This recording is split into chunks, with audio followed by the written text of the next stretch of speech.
Bonjour à tous. Donc moi je suis Startup Program Manager sur la France, l'Afrique et le Moyen-Orient et je m'occupe du programme de mentoring depuis 4 ans maintenant. Alors d'abord, qu'est-ce que le mentoring? Alors on sait tous ce qu'est du mentoring, hein, bien évidemment, mais en tout cas pour OVH Cloud, il faut savoir que le but ça va vraiment être d'utiliser donc les experts en interne sur des briques métiers vraiment bien précises pour aider les startups. Donc c'est vraiment ce qui va nous différencier. C'est vraiment de l'interne, on va vraiment mettre en avant les startups avec nos mentors.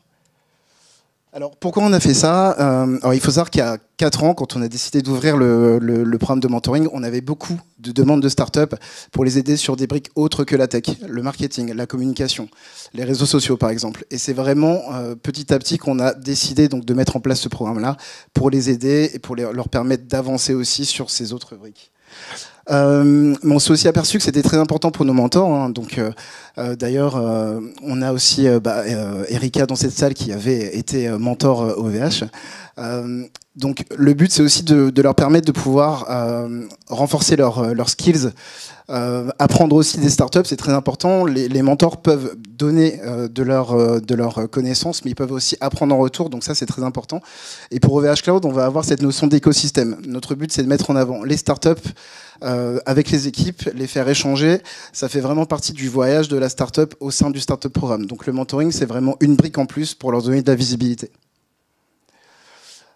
Quelques chiffres. Donc là, on a mis en place la 4e session, pardon, donc qui est en cours. On a commencé donc il y a 4 ans, donc on avait reçu 49 candidatures. On en est à 167 pour cette session, donc on est très fiers de ces chiffres-là, qui prouvent qu'il y a un réel intérêt des startups. Et on réussit aussi chaque année à onboarder de plus en plus de mentors. Donc là, on avait 50 mentors pour 56 startups accompagnées. On a dépassé le cap des 50 startups. Donc on est très content de ces chiffres-là, mais ça prouve réellement qu'il y a un besoin pour les startups d'être aidés sur d'autres choses que la tech. Donc un résumé des expertises qu'on met en avant. Donc on a forcément beaucoup de mentors au niveau du marketing, digital marketing, communication, de la finance, bien évidemment de la tech, hein, on a beaucoup de tech aussi. Des mentors donc sustainability avec Altea notamment. On va avoir des mentors sales si jamais vous voulez travailler sur votre stratégie go-to-market. Si vous voulez savoir comment aller chercher des clients, donc on va avoir nos account managers qui vont pouvoir vous aider, de la certification, de la conformité, de la sécurité. On va avoir des mentors aussi qui vont vous aider sur voilà, comment créer un business model, un business plan, comment le renforcer à ce niveau-là. Une nouvelle brique qu'on a eue là cette année, c'est nos Customer Experience, donc nos mentors en Customer Experience qui vont vraiment se focaliser sur l'expérience client, donc très important. Et on a aussi 2 mentors, notamment en ressources humaines, qui vont vraiment travailler sur comment recruter aujourd'hui, comment mettre en place des stratégies d'acquisition de talents. Donc on a vraiment toutes ces briques-là qui sont dispo. Donc on a 50 mentors qui vont aussi pouvoir travailler tout au long de l'année avec nos startups en one-on-one. Alors comment ça se passe concrètement? Donc le mentoring, on a un mentor qui s'occupe d'une startup, ça va durer 4 mois à hauteur de 7 heures d'accompagnement. Donc on demande à nos mentors de passer 7 heures minimum avec les startups. Donc tout se passe en ligne pour la simple et bonne raison que le scope du mentoring est mondial. C'est-à-dire qu'on a, par exemple, l'année dernière, on avait une startup qui était basée au Brésil, qui était avec un mentor français. Donc ça, c'est très important pour nous. Nous, on va communiquer sur Waller. Donc Léonard on en a parlé. Et au niveau de la sélection des startups, on va proposer donc un appel à candidature. On va mettre en avant donc les profils de tous nos mentors. Les startups vont choisir donc du coup un mentor et les mentors vont choisir une startup en retour. On va faire signer donc un NDA bien évidemment et une charte de mentoring pour protéger donc les échanges entre le mentor et la startup. Et au niveau du challenge, on demande simplement à ce que ce challenge soit une problématique sur laquelle la startup peut bosser, peut travailler donc à long terme. C'est très important. Et je finirai aussi par vous dire que on a beaucoup parlé du côté, on va dire, professionnel du challenge, mais pour nous, le mentoring, c'est pas que ça. Le but de participer aussi au mentoring, c'est parce que c'est une expérience humaine, c'est très important. Tous nos mentors sont très ravis d'y participer, ils sont tous fun et c'est vraiment un plaisir généralement pour les startups d'y participer. Donc ça c'est très important. Et aussi les startups apprennent énormément de nos mentors, donc on veut vraiment mettre ça en avant. Il y a le côté perso bien évidemment, pro, mais il y a aussi ce côté perso, parce qu'il y a de très belles amitiés aussi qui naissent. Et du coup, pour vous montrer aussi voilà, concrètement ce qui a pu se passer pour notamment certaines expériences, je vais appeler 2 startups à venir me rejoindre.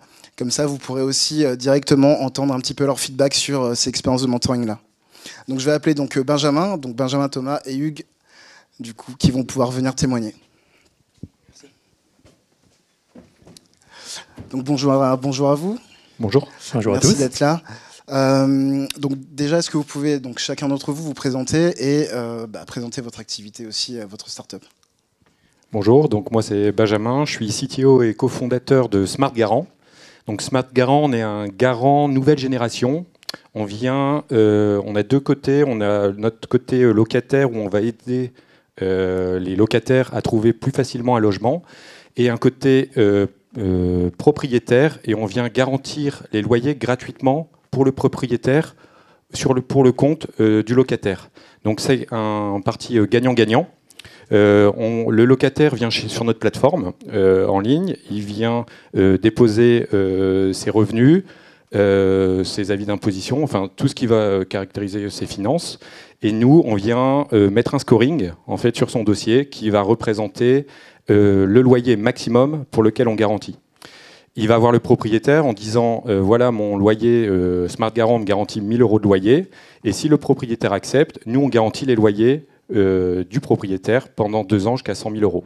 Donc sur sur les flux tendus comme Paris, Lille, enfin les grosses villes, en fait, Smart Garant va apporter aux locataires une meilleure visibilité et potentiellement pouvoir louer plus facilement. Et le propriétaire va plus facilement prendre un locataire Smart Garant parce qu'il est garanti des loyers. Voilà. Merci. Et toi, Hugues, du coup ? Bonjour à tous, donc moi je suis Hugues Bouclier, je suis le fondateur d'Assisto. Alors chez Assisto, notre sujet c'est la transition énergétique et plus particulièrement la rénovation énergétique des logements résidentiels. Alors sur ce secteur, l'indicateur clé c'est pas le PUE, c'est le DPE, le diagnostic de performance énergétique. Donc vous avez sans doute entendu parler ou expérimenté le DPE, c'est un peu une boîte noire. Et donc nous, ce qu'on offre, c'est un service en ligne qui permet de préparer un projet de rénovation et avec un simulateur de travaux, de ne pas avoir de mauvaises surprises justement sur le DPE à la fin des travaux. Donc ça, c'est la première chose et ce qui intéresse le plus nos clients. Mais en fait, derrière tout ce simulateur, il y a plein de services aussi autour de la rénovation qu'on offre pour permettre aux gens de faire une rénovation énergétique performante en vue de tous nos enjeux pour 2050. Ça marche. Alors du coup, Hugues, pourquoi tu as décidé de participer au mentoring ? Enfin, en tout cas, quelle était la problématique à ce moment-là ? Donc c'était il y a 1 an, vous faisiez partie de la 3e session. Donc est-ce que tu peux nous expliquer un petit peu ton cheminement ? Alors à ce moment-là, le sujet, c'était justement le lancement du service en ligne pour permettre aux gens de faire des simulations de travaux. Donc avec Florian, l'objectif qu'on s'est donné, c'est de préparer justement le lancement de ce site. Ça marche. Et toi, du coup, Benjamin, tu travaillais sur quelle problématique ? Alors moi, j'ai choisi la problématique de l'IA. Parce que comme on vient étudier les dossiers de locataires, on a énormément de documents. Et sur ces documents, j'avais des problématiques. Moi, je viens plutôt du monde architecte logiciel, donc j'ai pas de connaissances en IA. Et j'avais besoin d'être accompagné pour mieux étudier en fait, les dossiers du locataire. Ça marche. Alors justement, tu parles d'IA. Toi, tu as fait ton mentoring avec David Tonda, qui est Solution Architect. En quoi son profil, justement, en quoi ça a matché quand tu l'as vu Alors, vous nous avez envoyé un PDF avec tous les candidats. Donc, là, ça a été comme des CV, on va dire. Donc là, ça a été vraiment au feeling. C'était quelqu'un qui avait beaucoup d'expérience en IA. Il avait travaillé avec de la big data. Ça m'a bien parlé. Et après, on a eu un petit entretien. Et puis là, directement, ça a matché entre nous. Donc, j'ai choisi David. Ça marche. Et toi, avec donc Florian Legroux, comment ça a matché ? Alors effectivement, c'est beaucoup de boulot parce qu'il y a beaucoup de mentors et c'est très varié comme profil. Et donc, c'est vraiment intéressant de passer du temps sur chacun. Et donc, chez Florian, ce qui était vraiment pertinent par rapport à notre sujet, c'était ses compétences en bizdev et en marketing. Et du coup, voilà, c'est ça qui m'a convaincu de choisir son profil. Et tu parlais d'expérience humaine. En fait, je pense que de son côté, lui aussi, il a été intéressé parce que le sujet de la rénovation énergétique l'intéressait. Et donc, après, les échanges étaient vraiment très, très riches et très chaleureux, quoi. Alors, on a 2 mentorings différents, donc un mentoring plutôt tech, IA, et un mentoring donc plutôt business, bizdev. Le mentoring, c'est 4 mois, 7 heures d'accompagnement. Comment ça s'est passé concrètement pour vous? Comment vous êtes organisé justement en termes de fréquence des rendez-vous? Voilà. Dites-moi un petit peu comment ça s'est passé pour vous. Alors pour nous, en fait, on s'est organisé déjà avec des points réguliers toutes les 2 semaines. 1 heure bloquée toutes les 2 semaines, donc c'était très important, je pense, de bien scander les choses pour ne pas perdre le rythme et avancer, mais ça n'empêchait pas les échanges par mail quand il y avait des choses, et sur notre sujet il y a beaucoup de choses qui ont bougé, donc il y a eu aussi d'autres échanges plus informels à côté de ça. Et pour toi? Moi, ça a été à peu près pareil. On a essayé de faire un calendrier pour avoir un certain rythme. Et après, ça a été entre nous, on s'envoyait un mail. Moi, j'avais une demande où il m'avait présenté quelque chose. J'avais une autre question, donc il revenait vers moi. Non, ça a été vraiment interactif. Ouais. Ça marche. Alors, ce qui est intéressant, c'est que la 3e session de mentoring a eu lieu il y a quasiment 1 an, à peu près les mêmes dates, de mars de début mars à fin juin 2023. 1 an après, où est-ce que vous en êtes aujourd'hui et quel a été l'impact de ce mentoring sur votre activité?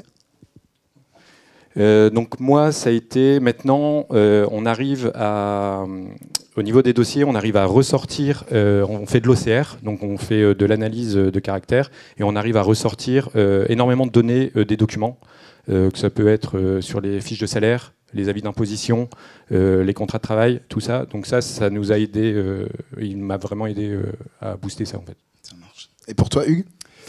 Alors moi en fait tout a explosé en vol au fur et à mesure du mentorat, c'est-à-dire que en fait il y a eu le télescopage d'une part de l'approche de Florian et puis aussi d'opportunités business à côté, et donc en fait ce qui nous a forcé à faire et qui nous sert encore aujourd'hui, c'est de commencer, avant de se focaliser sur le lancement d'un produit, de bien clarifier la cartographie des acteurs autour de la rénovation, des segments de marché et de là où on voulait être, et quelle était la proposition de valeur d'Assisto en face de tous ces acteurs.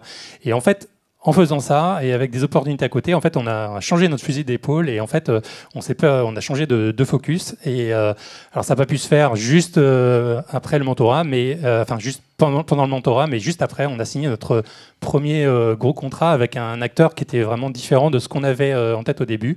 Mais on n'oublie pas notre sujet de site qui va certainement bientôt sortir. Mais disons qu'on a revu nos priorités et c'est vraiment ça qui nous aujourd'hui qui nous pilote dans le développement de l'entreprise. Ça marche. Alors effectivement le mentoring ça peut prendre du temps. Effectivement il faut travailler, il faut que la startup travaille aussi. Est-ce que vous auriez un conseil à donner aux startups qui potentiellement plus tard aimeraient participer mais qui se posent aussi un petit peu des questions par rapport à la bande passante par exemple? Moi, je dirais ne pas avoir peur, vraiment profiter de cette opportunité, parce qu'honnêtement, c'est une opportunité. Et puis, des consultants, ça coûte cher, surtout pour les startups. Donc, de bien se poser toutes les questions avant pour essayer d'emmagasiner un maximum de connaissances. C'est ce que je pourrais dire. Moi, là, je pourrais presque regretter, dire mince, si j'avais j'ai encore plein de questions. Quoi. Ouais. Okay. Merci. Et toi, Hugues?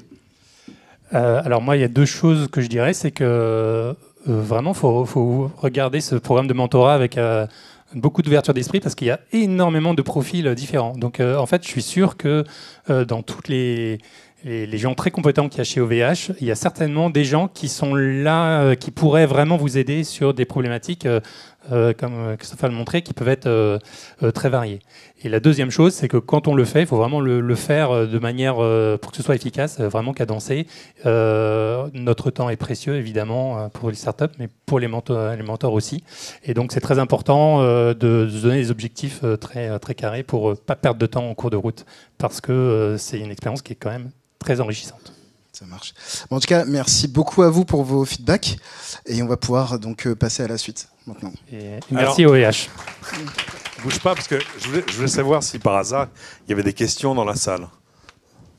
Ouais, est-ce qu'on peut, notre charmante hôtesse, vous passer un micro?